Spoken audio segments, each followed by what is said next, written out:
Dimanche 20h, bonsoir et merci de votre présence. Le président de la République a quitté Bamako aujourd'hui pour Bruxelles. Ibrahim Boubacar Keïta est invité au sommet Union européenne-Afrique. Il a été accompagné à son départ à l'aéroport international de Bamako-Sinou par le Premier ministre Oumar Tatamli, des membres du gouvernement et des membres des corps constitués. Voilà, c'était ce matin à l'aéroport international de Bamako-Sinou. Le président qui a quitté Bamako donc aujourd'hui pour Bruxelles. Le chef de l'État est invité au sommet Union européenne-Afrique. Il a été accompagné par le Premier ministre Oumar Tatamli, des membres du gouvernement et des membres des corps constitués.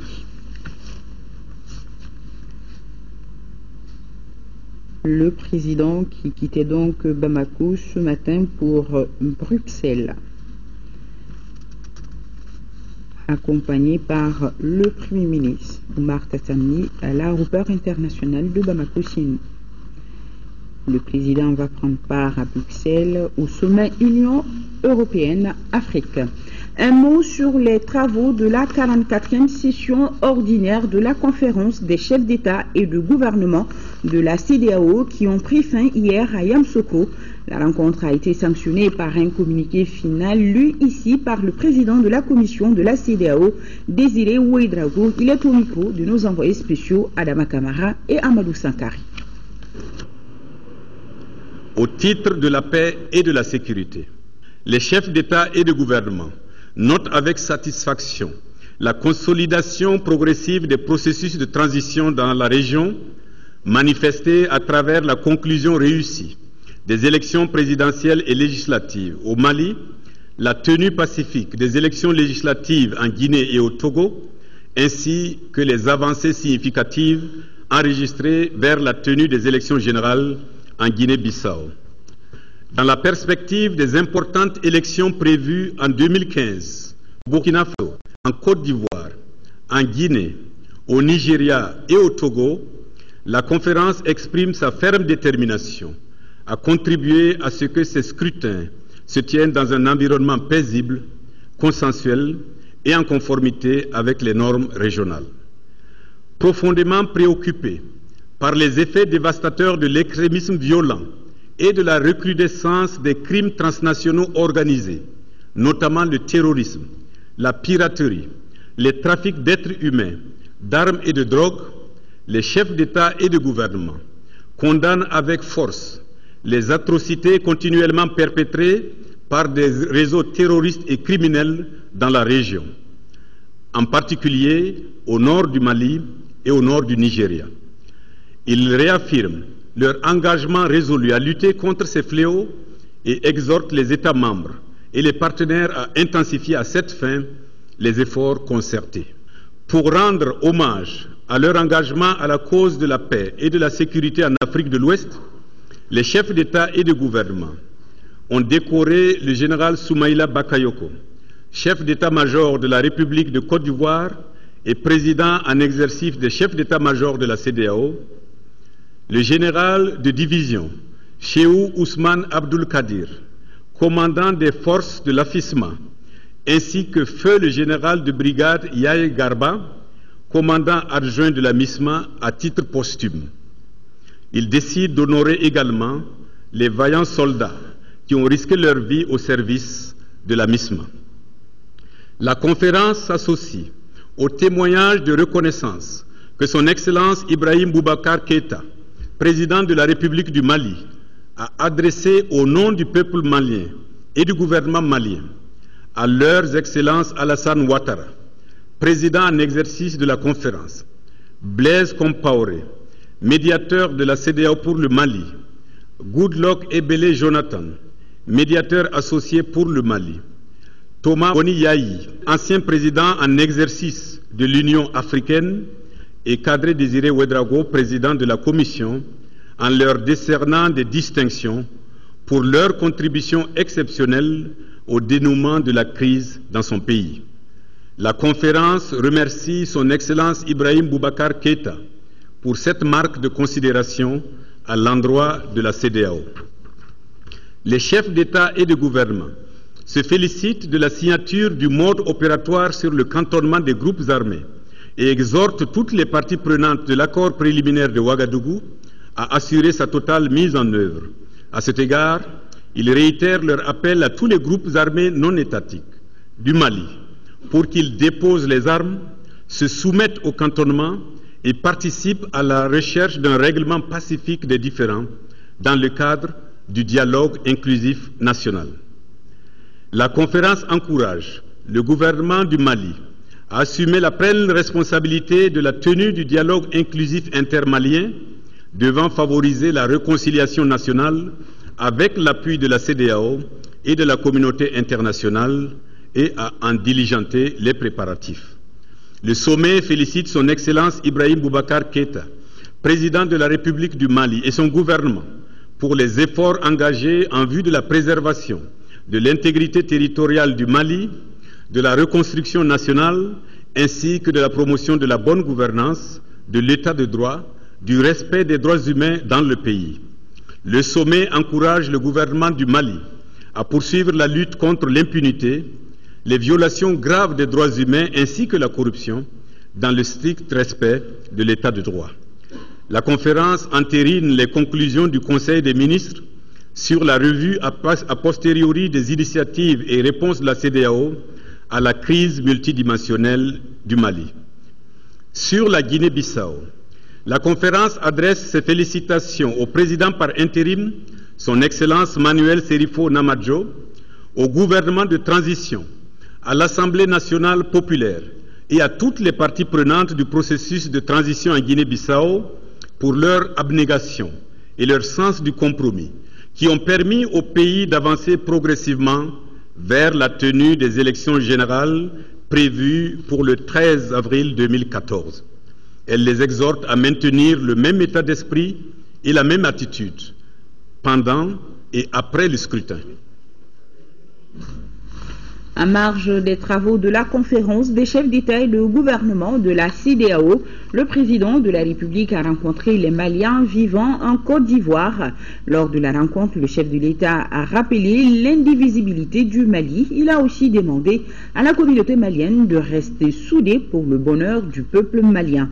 Le point, c'est avec nos envoyés spéciaux Adama Kamara et Amadou Sankaré.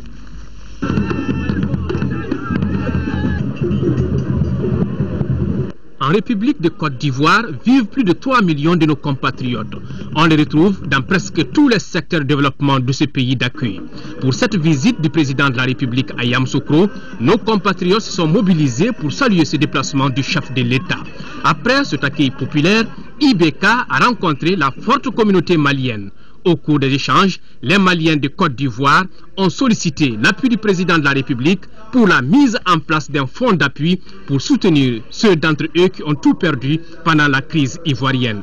Mais avant, ils ont tenu à réaffirmer au chef de l'État leur attachement au Mali. D'ailleurs, pour eux, il ne peut en être autrement. Prenant la parole, le président de la République dira que le Mali a besoin de tous ses fils, à quelque niveau que ce soit, pour son développement. Il a saisi cette occasion pour informer les Maliens de Côte d'Ivoire des initiatives en cours pour sortir définitivement notre pays de la crise. IBK a profité de ce voyage de Yamoussoukro pour réitérer son appel aux groupes armés de déposer les armes et de venir à la table de négociation, car sans paix, pas de développement. Et vous pourrez suivre l'intégralité de cette rencontre avec les Maliens de Côte d'Ivoire juste après ce journal. Quittons la Côte d'Ivoire, direction la ville des 333 saints au Mali, où s'est ouvert ce matin le Forum national de Tombouctou sur la paix, la réconciliation nationale et le développement. C'était sous la présidence du ministre de la Sécurité, Sada Samaké, qui a ouvert la rencontre avec ce message fort, celui d'avoir la sagesse de nous donner le temps de restaurer la confiance, de réhabiliter la justice et de lutter contre la corruption. Faisons le point sur place avec notre correspondant Adama Djimbe. Le Forum national de Tombouctou sur la paix, la réconciliation et le développement regroupe toutes les sensibilités, populations noires comme blanches, déplacés, réfugiés et celles restées sur place, associés aux Tombouctousiens de la diaspora, toutes sont sur place. À l'appel du département en charge de la réconciliation nationale, vous saurez vous écouter les uns les autres, vous dire la vérité en face et de trouver les réponses adéquates aux préoccupations communes, dans un esprit de solidarité, de cohésion et d'unité dans la diversité. Aujourd'hui, Tombouctou retrouve ses repères d'antan.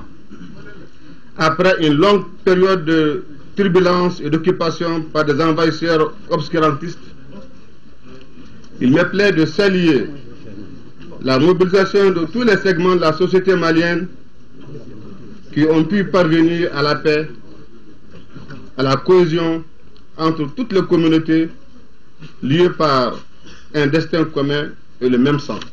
La paix et le développement doivent venir d'abord de la base.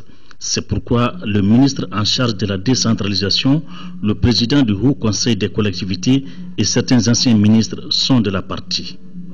Les différents délégués vont plancher sur la problématique sécuritaire, le développement accéléré des régions nord du Mali, la reprise de l'administration et la réinsertion socio-économique des rapatriés. Pour accompagner le Mali sur la voie de la réconciliation, certains pays amis dont le Niger affichent leur disponibilité. Nous sommes venus ici, une forte délégation de la présidence de la République du Niger, de la primature du Niger et de toutes les institutions de la République pour apporter notre message de solidarité. Vous savez très bien que tout ce qui touche le Mali touche le Niger. Aujourd'hui, nous avons pensé qu'il était bon de venir voir ce qui se passe au niveau régional et en particulier dans la ville symbolique de Tombouctou. Le forum régional de Tombouctou est un moment singulier de dialogue entre les Maliens. Pour le gouvernement aujourd'hui, le Nord est la priorité. Selon le ministre Samaké, le Mali en général et Tombouctou en particulier viennent de loin. Il nous faut, poursuit-il, avoir la sagesse de nous donner le temps de restaurer la confiance et réhabiliter la justice. Santé, vous le savez déjà, le virus de la fièvre hémorragique Ebola a récemment fait son apparition en Guinée-Conakry pour renforcer le dispositif de protection des populations maliennes contre cette maladie.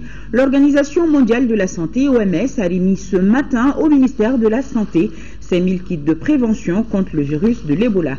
Ramata Konaté, reportage. C'est une cérémonie de remise simple mais très significative puisqu'il est question de protéger les Maliens contre la fièvre hémorragique Ebola. Ces kits de protection personnelle pour les agents de santé sont composés de blouses, de lunettes de protection, de respirateurs entre autres. Les kits que nous allons remettre aujourd'hui, donc un nombre de 5000, rentrent dans le cadre de la prévention et de la surveillance du risque par rapport au virus donc à fièvre hémorragique Ebola qui sévit en Guinée. Nous avons le plaisir de recevoir ces équipements qui vont permettre au personnel de santé de se prémunir contre la maladie parce qu'il a été historiquement établi que cette protection du personnel est également essentielle pour éviter la propagation. Ces équipements de protection individuelle vont être distribués sur le terrain sans attendre. La valeur de ces kits est estimée à plus de 26 millions de francs CFA. Ce geste de l'OMS vient renforcer le dispositif de prévention contre la fièvre hémorragique Ebola, une maladie très souvent mortelle et transmise principalement par la chauve-souris. Le ministre de l'Environnement et de l'Assainissement continue son travail de suivi des journées de salubrité. Je vous rappelle que ces journées ont été lancées par le gouvernement le 25 février dernier. Ousmane Agrissa a sillonné hier matin les communes 3, 4, 5 et 6 du district de Bamako. Et le constat est satisfaisant, nous indique Youssouf Diakité. Le ministre de l'Environnement et de l'Assainissement, en se rendant sur le terrain pour constater de visu les avancées faites en matière d'assainissement depuis le lancement de la journée de salubrité nationale, voulait une fois de plus manifester son attachement au succès de l'opération d'urgence et aux idées du président de la République dans le combat contre les ordures. De constater que spontanément, les jeunes, les femmes, les GIE, les associations de tout genre dans notre pays se mobilisent tous les derniers samedis du mois, de façon plus régulière d'ailleurs, pour vraiment rendre nos cités propres, notre cadre de vie serein. Ça me fait énormément plaisir, je suis très ravi. Plusieurs associations et groupements de jeunes et de femmes s'approprient désormais ce combat contre les ordures. Aujourd'hui, ça a tombé à la journée de la salubrité nationale. C'est pourquoi on a essayé de faire sortir tout le monde pour balayer le marché et à l'entour du marché et plus le goudron. L'association Saniaton de Djikoroni Para en est une parfaite illustration. Une association qui a particulièrement retenu l'attention du ministre de l'Environnement et de l'Assainissement. Je constatais que c'est ici le fondement. Pour être membre de cette association, il faut d'abord être obligatoirement un responsable de concession. Je pense que nous allons travailler avec elle, pour voir comment profiter de son expérience et essayer de voir comment la généraliser à l'ensemble des quartiers de Bamako. Le combat est collectif et ne pourra être gagné collectivement, expliquent tous les intervenants. À présent, cette question, quels sont les dangers liés au branchement anarchique de l'électricité? Le phénomène est en passe de devenir une question de sécurité nationale. Ce soir, notre rédaction s'intéresse à ce fléau qui touche beaucoup de quartiers de la capitale. Le dossier est signé Khadija Toukouni. Le branchement anarchique de l'électricité prend de l'ampleur dans beaucoup de quartiers de Bamako, notamment les quartiers périphériques. Sénou se singularise par ce phénomène. À moins de 10 km de Bamako, la majeure partie des foyers de ce dit quartier sont branchés anarchiquement.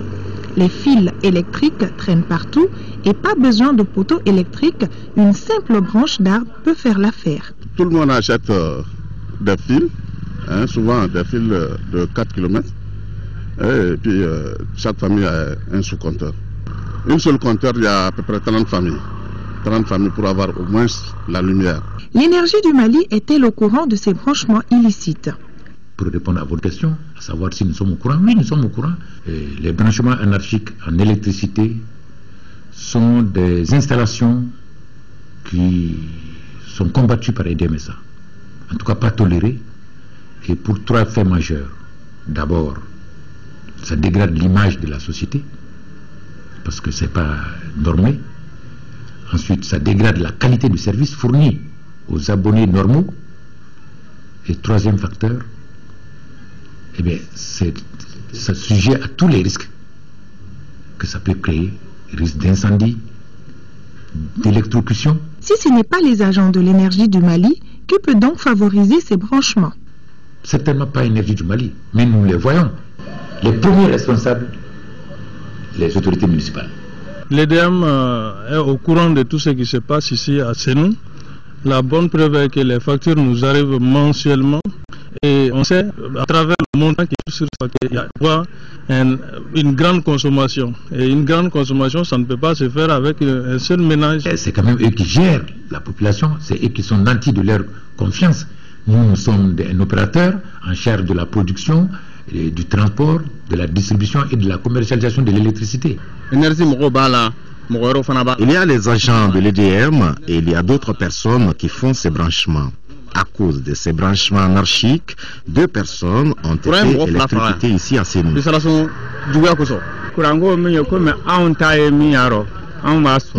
Nous prenons l'électricité avec ceux qui ont les compteurs de l'EDM, mais ils nous vendent aussi l'unité, mais pas au même prix que l'EDM. Ce qui est entre les propriétaires des compteurs et l'EDM, nous, on ne sait pas. En tout cas, les fils qui traînent, tout le monde voit ça. Les enfants jouent des fois avec ces fils.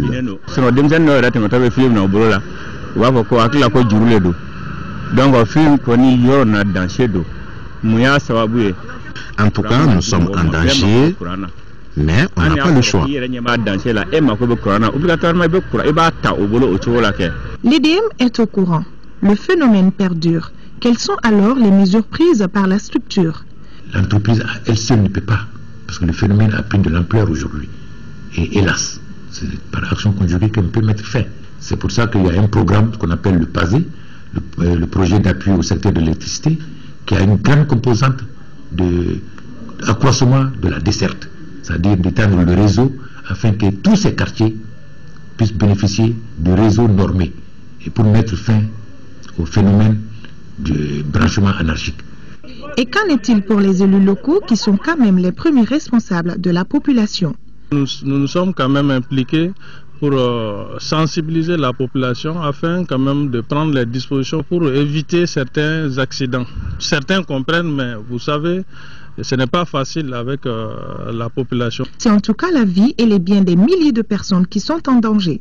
Qui doit donc prendre cette situation en main? La question reste posée. Et nous avons ce communiqué de presse à l'invitation du Parti communiste chinois PCC, une délégation du Bureau politique national du Rassemblement pour le Mali séjourne depuis le 29 mars et ce jusqu'au 4 avril 2014 en République populaire de Chine. La délégation du RPM est conduite par le secrétaire général Bokari Trita. Cette visite vise à renforcer les liens entre les deux parties par la signature d'un protocole d'accord et de coopération bilatérale.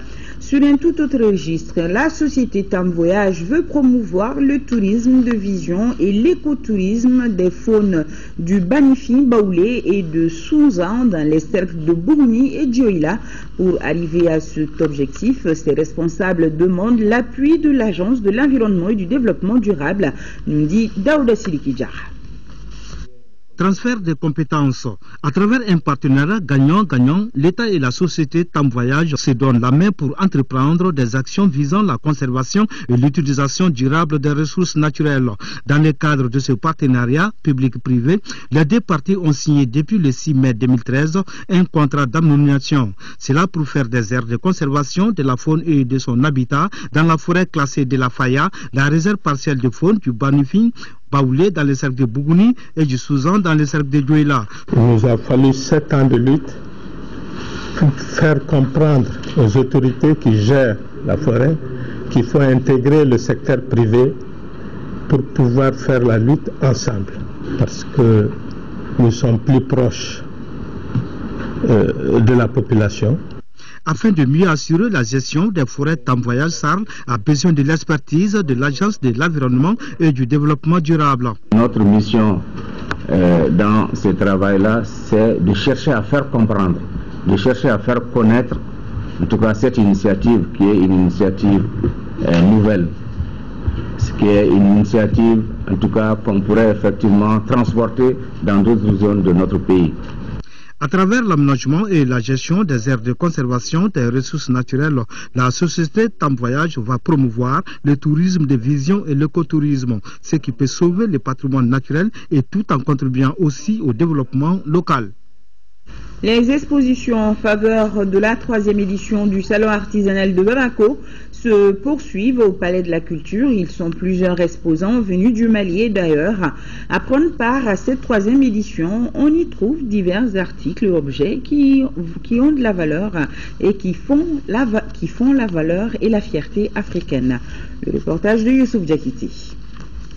La 3e édition du Salon artisanal de Bamako est en marche.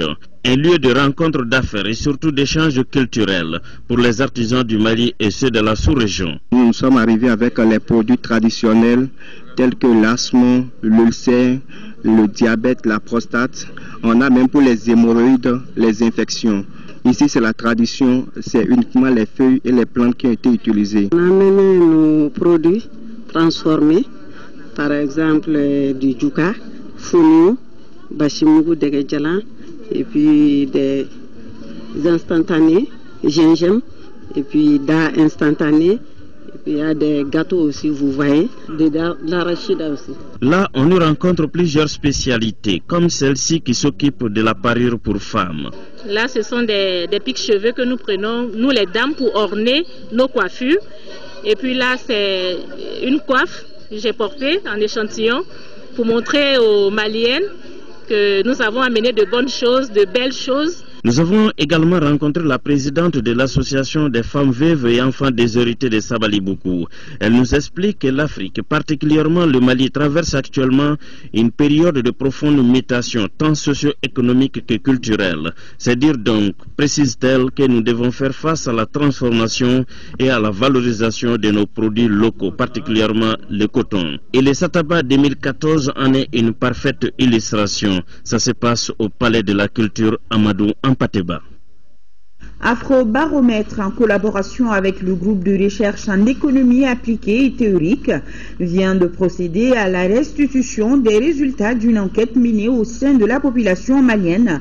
Pour la remise de ce document étaient présents les partenaires techniques et financiers, les organisations de la société civile et les décideurs. Batraoré, compte rendu. Lancée en décembre 2013, l'enquête d'Afrobaromètre a été effectuée dans toutes les 8 régions du Mali. Elle a concerné plus de 2000 personnes âgées de 18 ans et plus. Les causes et conséquences du conflit ont d'abord attiré l'attention des enquêteurs. En 2012, les gens mettaient beaucoup plus en avant des causes internes, comme le manque de patriotisme des dirigeants, comme les compétences de la classe politique, la faiblesse de l'État. Par contre, en 2013, il y a un renversement un peu de cette opinion-là pour désormais des causes externes. Donc ils mettent beaucoup plus en avant le terrorisme étranger, la convoitise des ressources naturelles et bien sûr aussi la corruption qui relève aussi bien des causes internes que des causes externes. Si en 2012, les Maliens, dans leur grande majorité, étaient pessimistes quant à la démocratie, la bonne gouvernance et la réconciliation nationale, les résultats de l'enquête montrent aujourd'hui une évolution positive de cette tendance, surtout après l'organisation d'élections apaisées. En 2013, les Maliens ont une plus grande espérance quant à leur avenir, sans doute à cause du regain de sécurité dans le pays, sans doute au sortir des élections présidentielles et législatives qui jugent eux-mêmes honnêtes et libres que nous avons connues, et sans doute aussi à cause de leur espérance que la situation économique du pays pourrait s'améliorer. Afrobaromètre est un réseau de recherche africain regroupant 34 pays. Il a mené cette enquête en collaboration avec le groupe de recherche en économie appliquée et théorique. À Gao, l'État vient de doter l'administration scolaire de la ville de mobilier de bureau, de matériel roulant, de groupes électrogènes, entre autres. Une donation qui a coûté 200 millions de francs CFA au budget national. Drissa Kone, correspondance. C'est un ouf de soulagement que les responsables des centres d'animation pédagogique de Gao ont ressenti en recevant ces lots conséquents de matériel. Les principaux bénéficiaires sont les 5 CAP et la direction de l'Académie d'enseignement de la région de Gao. Il s'agit des mobiliers, des motos d'été, des groupes électrogènes, une centaine de fauteuils, des tables, des réfrigérateurs, des téléviseurs écran placement, des ordinateurs et imprimantes. La liste est longue. Comme dit l'adage, le jeu envoie la chandelle. Ce matériel vient à point nommé tant le besoin était ressenti à tous les niveaux en cette fin d'année scolaire qui connaît des examens scolaires dont le bon déroulement nécessite un matériel adéquat. Les conditions de travail très désastreuses dans lesquelles l'administration scolaire se trouvait vont également s'améliorer, permettant du coup un bon rendement. Financé par le budget national pour un montant de 200 millions de francs CFA, cet appui s'inscrit dans le cadre de la mise en œuvre du plan d'action du département en charge de l'éducation. Bien que les besoins restent encore importants, l'acquisition de ce matériel donnera un souffle nouveau à l'administration scolaire. C'est un grand soulagement pour nous, tant en matériel informatique qu'en moyen de locomotion. Je vous invite à une utilisation judicieuse de ce matériel, à faire preuve d'engagement et de résultats.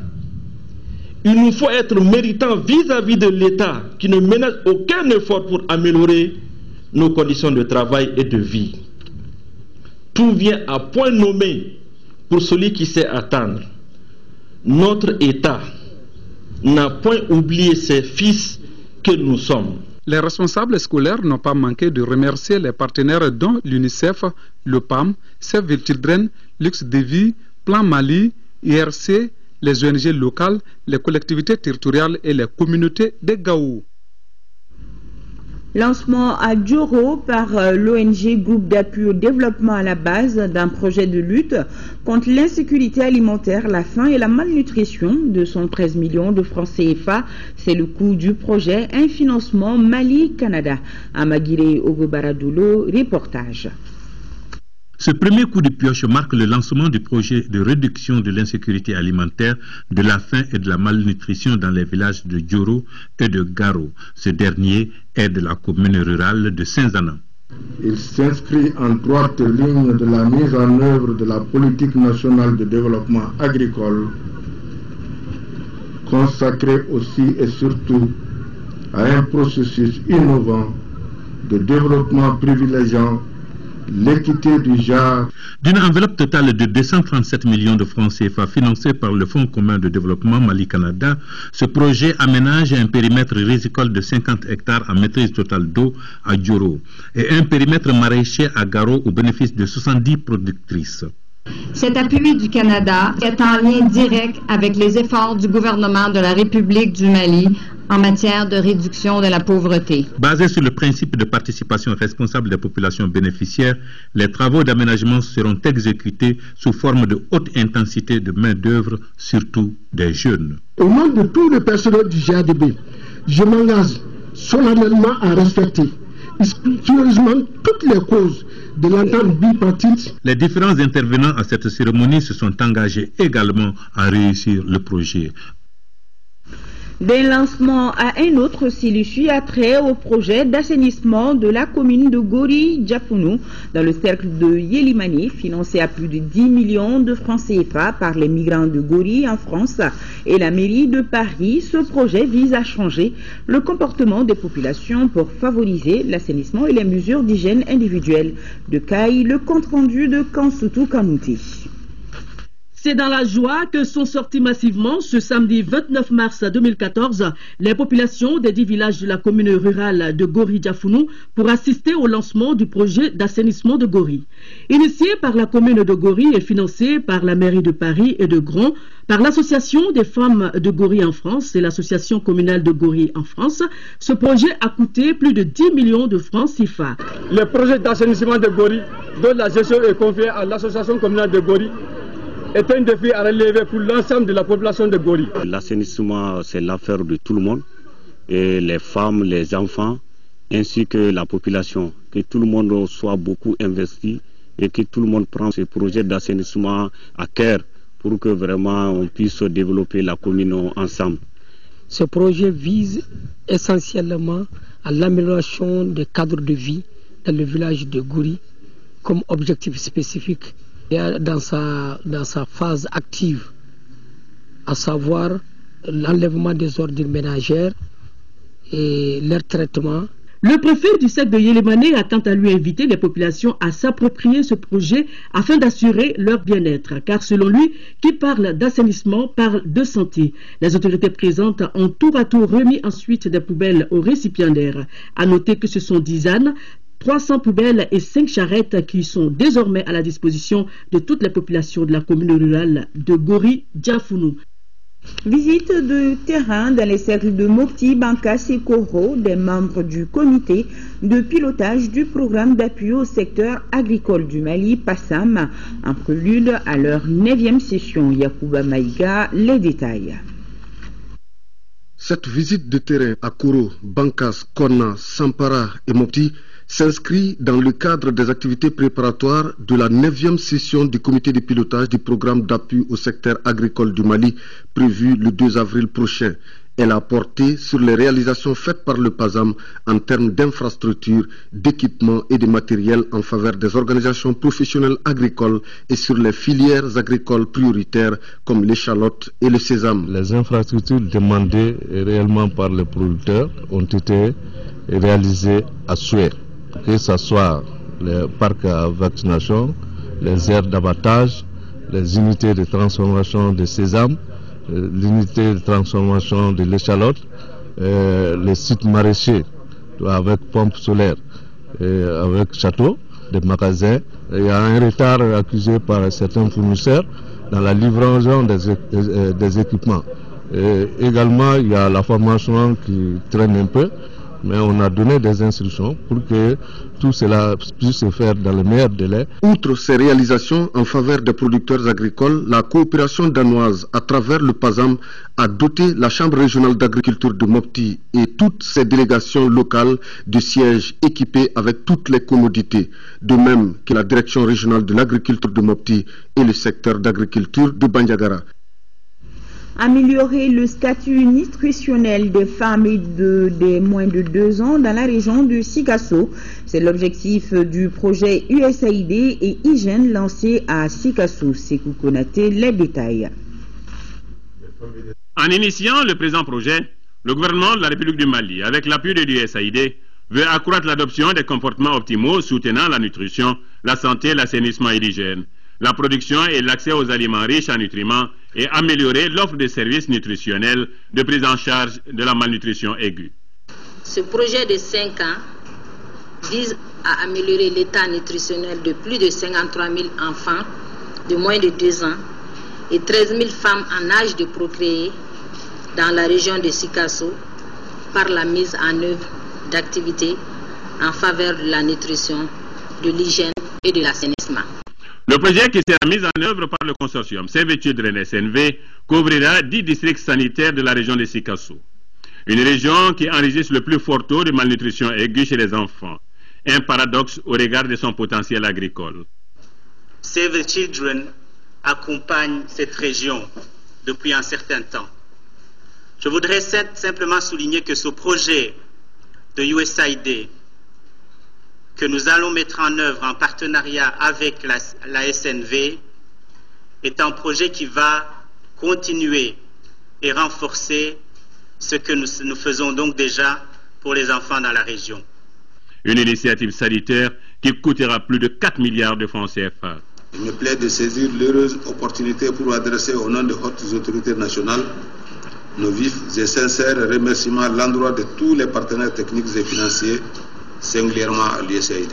Les objectifs de ce projet répondent parfaitement aux attentes de nos populations et aux préoccupations des pouvoirs publics. Et le projet dispose déjà de bureaux, 3 véhicules et 27 motos, des équipements qui ont reçu la visite du gouverneur de la région de Sikasso. Le président du syndicat national des commerçants détaillants du Mali était face à la presse. L'organisation voulait partager avec les hommes de médias de certaines préoccupations de l'heure, telles que l'installation des déguerpis des voies publiques. Mamoudou Sidibé. Le syndicat national des commerçants détaillants du Mali, Sinacodem, a voulu à travers cette conférence partager avec la presse ses différentes préoccupations. Ce syndicat n'a pas exposé que des problèmes, il a fait des propositions de solutions. Par rapport à la réinstallation des commerçants déguerpis, le Sinacodem propose l'aménagement des espaces vides qui leur sont proposés, la transformation en équipements marchands et parking des bâtiments administratifs à l'intérieur du grand marché, la gestion déléguée des marchés et beaucoup de souplesse dans l'application des nouvelles dispositions au niveau du fisc. Concernant le marché de Ngolonina, le conférencier dira qu'il a été attribué à un seul opérateur et quant aux incendies à répétition, l'enquête n'est pas de leur compétence, dira le conférencier. Le Sinacodem a tout de même salué l'appui du gouvernement à l'endroit des commerçants des marchés aux roses, des Médines et celui du Kola qui s'élève à 400 millions de francs CFA. Le syndicat des commerçants détaillants est formel. C'est dans l'entente que leur espoir sera comblé. La capitale de l'or blanc, Koutiala, a vibré jeudi dernier au rythme de la tradition et de la diversité culturelle du Niankala. C'était à la faveur de la 6e édition du Félismo. Au RTM Sikasso, le reportage de Daouda Djakiti. Pour cette 6e édition du festival du Niankala Donko Fesmido, les rendez-vous étaient à hauteur des attentes. Ils étaient des centaines de festivaliers venus des contrées de Koutiala à prendre d'assaut le centre populaire de Lafiala pour vivre en harmonie les festivités de l'événement dédié à la valorisation et la préservation de l'héritage culturel du Niankala. Le festival Niankala Donko est né suite à un constat. Vous comprenez avec moi que nous sommes dans une zone qui regorge beaucoup de folklore. Et ce folklore, au jour d'aujourd'hui, a tendance à disparaître. Donc si rien n'est fait, ça veut dire que notre identité est partie à jamais.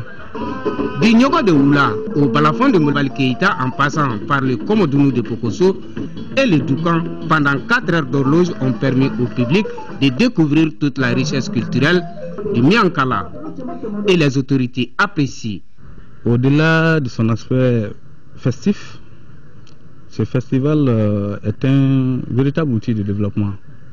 Parce que les expositions d'objets d'art que vous voyez, les pas de danse et autres pans de culture Niankala, qui n'est pas connu malheureusement de la jeune génération.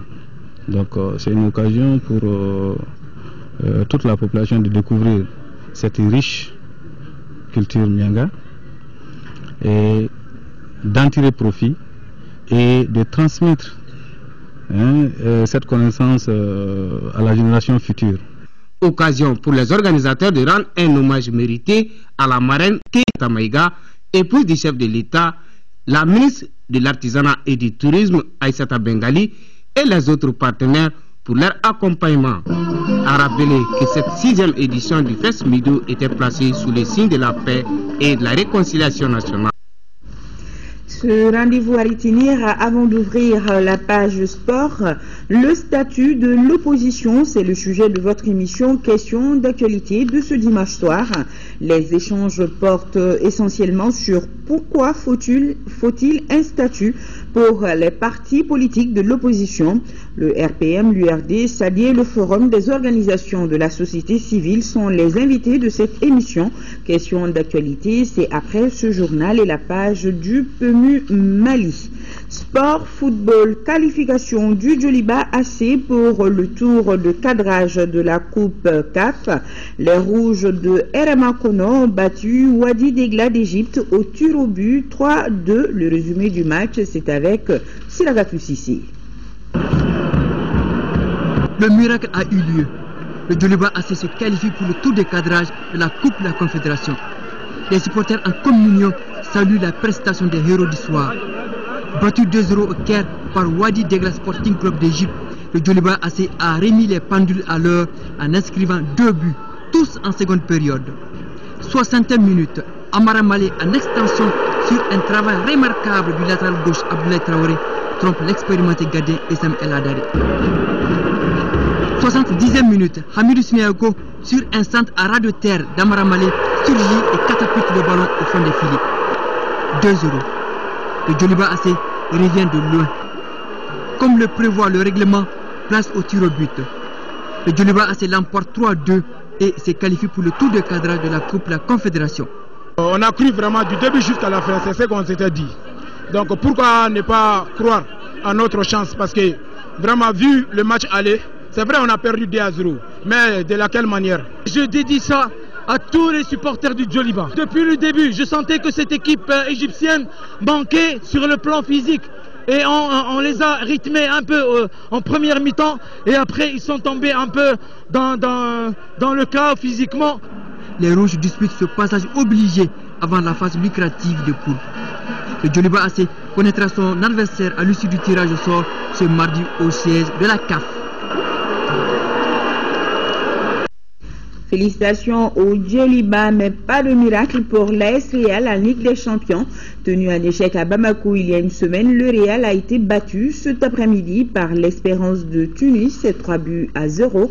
Les Scorpions, tout comme les Rouges, joueront le tour de cadrage de la Coupe de la Confédération. Et maintenant, notre dossier culturel du dimanche, je vous amène dans le Mali profond à la rencontre de la culture bois dans le village de Mafouné à la frontière Mali-Burkina Faso. Parmi les richesses culturelles de cette population, on peut citer le Fléri Nimini, une danse de génération, et le Bébé, une danse folklorique des femmes. Le dossier culturel, une réalisation de Cheikh Oumar Sangari.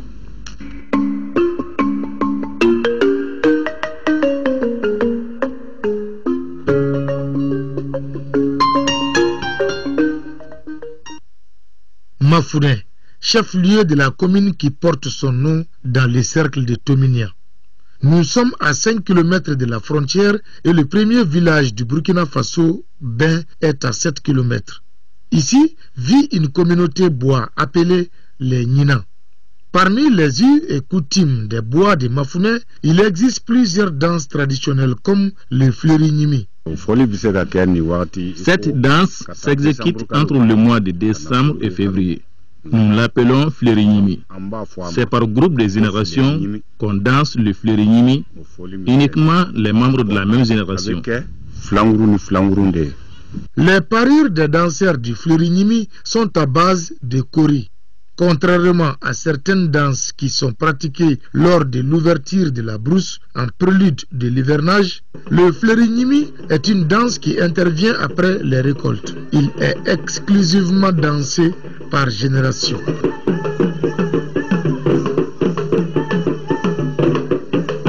Il y a aussi une manifestation folklorique des femmes appelée Bébé. Certains pas de danse de Bébé symbolisent l'entente et la solidarité dans la communauté des Nina.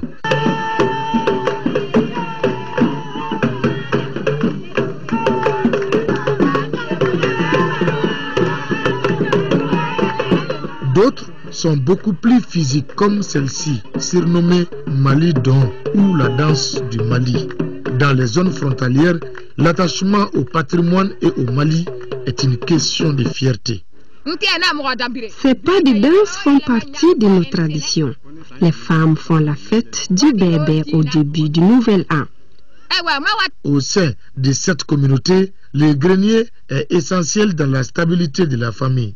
Il y en a deux sortes. L'un à l'intérieur de la maison, accessible à tous, l'autre dans la cour, systématiquement interdit aux femmes.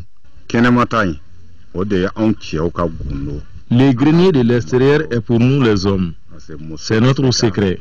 Une femme ne prend pas de céréales dans ces greniers de dehors. Cela est interdit au point où une femme ne doit même pas voir l'entrée de ces greniers.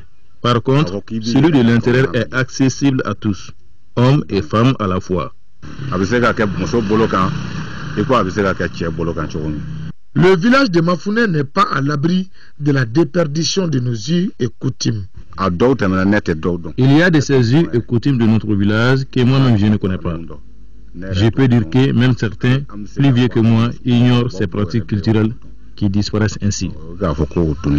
L'ambiance est cordiale et la cohabitation se passe plutôt bien entre les habitants de Mafouné et leurs voisins burkinabés.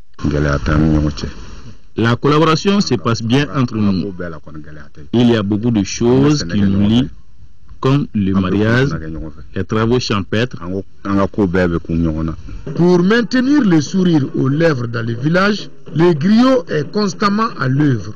Ses cris sont incitatifs et galvanisent les danseurs, transformant les regroupements en véritables réjouissances populaires. Et ça, c'est le Mali authentique.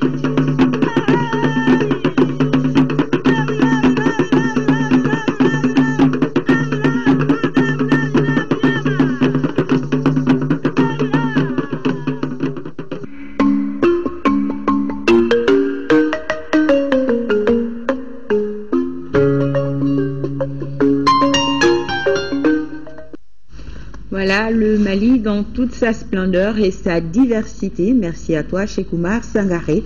Sur ce les ferme ce journal. Merci à tous ceux qui ont participé à sa réalisation et à vous qui l'avez suivi demain 13h, 10h, 13h. Mohamed Touré et la grande édition sera une présentation de Aïssata Ibrahim Maïga. Je vous souhaite une excellente nuit et un bon début de semaine. Bonsoir à tous.